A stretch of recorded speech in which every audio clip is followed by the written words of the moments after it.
Hello dear students, today we will discuss worksheet number 84 for class 10 science 10th Feb 21 की worksheet आपकी life process is the chapter which is going on and today's topic is heterotrophic nutrition. Last worksheet में हम कर चुके हैं autotrophic nutrition. So today we will discuss about three forms of heterotrophic nutrition. They are holozoic, saprophytic and parasitic. So what is holozoic heterotrophic nutrition? It is in which animals takes in solid food and break down inside the body. For example, amoeba and human. तो इसमें क्या होता है कि जो animals होते हैं वो सॉलिड फूड टेक करते हैं और बॉडी के अंदर उसका ब्रेक डाउन करते हैं. ऐसा अमीबा और ह्यूमन या एनिमल्स में होता है. सेप्रोफाइटिक न्यूट्रिशन में क्या होता है? तो these are the organism which feed on dead and decaying matter. For example fungi करता है ये वाला न्यूट्रिशन. उसके बाद है पैरासाइटिक. तो पैरासाइटिक क्या होते हैं? पैरासाइट्स जो होती हैं जो कि किसी बॉडी के अंदर या फिर बाहर लिव करती हैं, उस ऑर्गेनिज्म को होस्ट कहते हैं जिसके अंदर या बाहर ये होते हैं and they derive nutrition from them. For example cuscuta होता है जो कि एक प्लांट पैरासाइट्स है. इसके अलावा टेक्स, टेपवर्म्स एट्सेट्रा ये सब ही पैरासाइट्स होते हैं. लीच है, ये भी पैरासाइट है.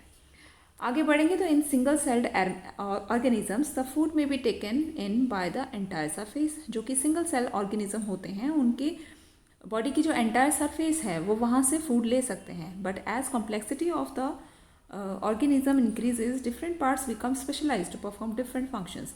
लेकिन जैसे जैसे किसी एनिमल की बॉडी में जो कॉम्प्लेक्सिटी, उनके बॉडी पार्ट्स में कॉम्प्लेक्सिटी आती जाती है तो जो डिफरेंट पार्ट हैं उनको वो स्पेशलाइज्ड होते हैं डिफरेंट फंक्शंस को परफॉर्म करने के लिए. इवन डाइजेशन के लिए अलग सिस्टम बन जाता है जैसे ह्यूमन में होता है. तो फॉर एग्जांपल अमीबा जो है वो takes in food using temporary finger like extensions and of the cell surface which fuse over the food particle forming a food vacuole. In paramecium, which is also a unicellular organism, the cell has a definite shape and food is taken in at a specific spot. Food is moved to this spot by the movement of cilia which cover the entire surface of the cell. होता क्या है कि जो amoeba या फिर paramecium है, ये single cell organisms हैं. इनका जो न्यूट्रिशन लेने का तरीका है ह्यूमन से बिल्कुल अलग है, क्योंकि ये एक फिंगर लाइक प्रोजेक्शन से उस फूड को ग्रैस्प करते हैं, वैक्यूल में उसको ले जाते हैं और वहाँ पे उसका डाइजेशन होता है और वहीं से जो है वो फिर अनवांटेड पार्टिकल्स को बाहर निकाल देते हैं. और इसी प्रकार पैरामीशियम में सीलिया काम करता है इसके लिए, न्यूट्रिशन के लिए. अब ह्यूमन बीइंग में न्यूट्रिशन जो होता है उसकी बात करें तो दिस इन्वॉल्व्स, इसमें पार्ट्स, इसमें स्टेप्स होते हैं. पहले होगा इंजेशन यानी कि टेक इन फूड. उसके बाद फिर डाइजेशन होगा, एब्जॉर्प्शन होगा यानी कि मूवमेंट होगा उसका. Absorption is basically the movement of digested food and then assimilation is the utilization of food. उसके बाद digestion होता है यानी कि removal of waste products of the food. Food travels through various parts like mouth, esophagus, stomach, small intestine, फिर then large intestine, where various enzymes help in digestion of food and the waste material is removed from the body via the anus. तो mouth, यहाँ पे different part हैं हमारी body के. Mouth से ही digestion start हो जाता है क्योंकि वहाँ पे स्लाइवरी अमाइलेज यानी कि जो हमारे स्लाइवा में होता है ये एंजाइम, ये स्टार्च को शुगर में कन्वर्ट कर देता है. उसके बाद जब स्टमक में जाता है फूड, वहाँ पर पेप्सिन जो है वो क्या करता है, हमारे फूड में जो प्रोटीन कंटेंट है उसको सिंपलर फॉर्म में ब्रेक डाउन करता है.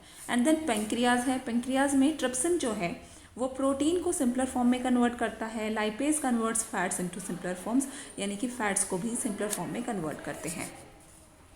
बढ़ते हैं प्रैक्टिस सेशन की तरफ और उसमें भी हम थोड़ा डिटेल में देखेंगे जो क्वेश्चन हैं आज के. First question is draw a label diagram of showing nutrition in amoeba. तो अमीबा में जो न्यूट्रिशन है वो किस प्रकार रहता है, तो आप इसको ड्रॉ करेंगे. इसमें इसको समझ लेते हैं थोड़ा सा.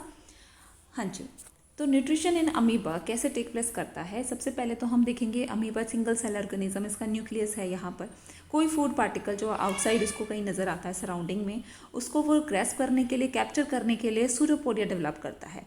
ये जो सूडोपोडिया है वो उसके सेल मेम्ब्रेन का एक छोटा सा एक्सटेंशन हो जाता है ताकि वो फूड पार्टिकल को कैप्चर कर सके. उसको वो कैप्चर करके यहाँ वैक्यूल बनाना शुरू कर देता है और फिर इस वैक्यूल के अंदर ही उसका डाइजेशन किया जाता है. फूड वैक्यूल में डाइजेशन होता है डिफ्यूजन के through of simple substances in cytoplasm. उसके बाद फिर जो अनडाइजेस्टेड फूड होता है वो फिर बाहर निकाल दिया जाता है through the surface of the cell and it is thrown out. ठीक है, तो ये होता है न्यूट्रिशन इन अ वे, आप इसको लिख सकते हैं। आगे बढ़ेंगे। क्वेश्चन नंबर 2 कहता है what is the role of saliva in the digestion of food. तो रोल ऑफ सलाइवा जो है बहुत इंपॉर्टेंट है, इसी वजह से माउथ में ही हमारा डाइजेशन स्टार्ट हो जाता है फूड का। क्या क्या इसका रोल हो सकता है? It moisture the food for easy swelling and it contains a digestive enzyme called salivary amylase which breaks down the starch into sugar. lubricates करता है, मॉइस्चर कर देता है फूड को ताकि हमें निगलने में आसानी हो जाए। तो question number 3 is what is meant by peristaltic movement. Peristaltic movement also called as the peristalsis refers to the contraction and relaxation of the food in the esophagus and the food pipe, and then the food is forced down to the track to the stomach। ठीक है, उसके बाद जो है stomach की तरफ food चले जाता है। This movement is involuntary and is necessary for the movement of food down the stomach and bolus down the anus. तो ये मूवमेंट इनवॉलेंट्री होता है, इसको हम जानबूझ के तो करते नहीं, होते रहता है, और ये बहुत ज़रूरी है हमारे फूड की मूवमेंट के लिए। और ये पेरिस्टलेटिक मूवमेंट क्या है, इसको पिक्चर के थ्रू भी देख लेंगे। तो इस प्रकार से रहता है हमारा जो मोमेंट है फूड का। यहाँ पर मसल्स जो हैं वो कॉन्ट्रैक्ट हो रही हैं, ठीक है, बंद हो रहा है इधर से। उसके बाद जब मसल्स रिलैक्स हो रही हैं तो फूड जो है, ये बॉलस ऑफ फूड है, इसको वो मूवमेंट देने की कोशिश करती हैं। यहाँ की मसल्स जो हैं वो रिलैक्स हो गई और फूड जो है आगे सरकने लगता है और धीरे धीरे करके वो हमारे स्टमक में पहुँचता है। तो यहाँ ऊपर की जो मसल्स हैं वो कॉन्ट्रैक्ट कर जाती हैं ताकि फूड जो है वो वापस से पुश ना हो, वापस से हमारे मुंह में ना आए, है ना। और यहाँ पे मसल्स जो हैं वो रिलैक्स हो रही हैं ताकि वो फूड को पैसेज दे सकें, हमारे स्टमक तक वो पहुँच सके। तो कितना जो है इंपॉर्टेंट है पेरिस्टलेटिक मूवमेंट। अगला क्वेश्चन देखते हैं। Question number 4, what is the role of the acid in our stomach. तो हाइड्रोक्लोरिक एसिड होता है हमारे स्टमक में। It is in the gastric juice break down the food and the digestive enzyme split up the proteins. इसका ये role रहता है। And the acidic gastric juice also kills bacteria. The mucus covers the stomach wall with a protective coating. Question number 5, how the process of absorption is carried out and why is absorption of digested food necessary। तो इसको हम long में भी लिख सकते हैं, short में अगर आप लिखना चाहो तो you can manage it। The process by which digested food molecules are absorbed in the blood stream। ये जो प्रोसेस होती है जिसके अंदर हमारा डाइजेस्टेड फूड जो है उसका मूवमेंट होता है, मॉलिक्यूल्स जो हैं उसके फूड के वो एब्जॉर्ब किए जाते हैं और पूरे ब्लड स्ट्रीम में ट्रांसपोर्ट होते हैं different parts of the body. Is absorption of food begins with the small intestine से शुरू हो जाता है absorption, and the digested food molecules pass through the walls of the small intestine and then into the blood stream. इसका एक mechanism रहता है जिसके कुछ स्टेप्स हैं। उसके बाद हम बात करेंगे तो इंपॉर्टेंस क्या है एब्जॉर्प्शन की। The body needs to extract ingredients from the food you eat to ensure its proper functioning, and it is only through the process of absorption that digested food particles reach various cells, tissues and organs of our body। तो ये रहेगा answer. अगले question की तरफ बढ़ेंगे तो draw well label diagram of human digestive system.